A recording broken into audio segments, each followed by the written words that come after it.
Imagine, tu es une jeune femme, tu es la première de la famille à avoir fait des grandes études ou l'université. Du coup, tu es la première à avoir un bon salaire et tu aucune éducation financière. Tu sais que même si tu travailles aussi bien que tes homologues masculins, tu finiras d'office par avoir une différence au niveau de ton salaire parce que tu as décidé d'être mère et que le système des pensions calcule le nombre d'années et le temps de travail et que du coup tu vas être pénalisé. Imagine que tu es aussi de la génération où on n'arrête pas de dire « vous aurez pas de retraite, les jeunes, vous aurez pas de retraite ». Imagine que toi, tu penses bien faire. Tous les mois, tu mets un petit peu d'argent de côté.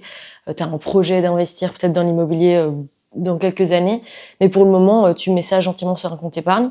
Et imagine que tu es dans un monde où l'inflation elle est montée jusqu'à 15% pendant le Covid, alors ton petit compte épargne à 1 à 2%, ça fait pas le poids. Et imagine que comme la majorité des femmes, t'oses pas investir parce que t'as trop peur ou que tu sais pas assez ou que tu penses que c'est pas fait pour toi. Ça serait fou, non, d'imaginer un monde où l'éducation financière elle est tellement peu enseignée que l'écart des revenus entre les hommes et les femmes, au lieu de 9%, il passe à 40% au moment de la retraite parce que les femmes n'investissent pas.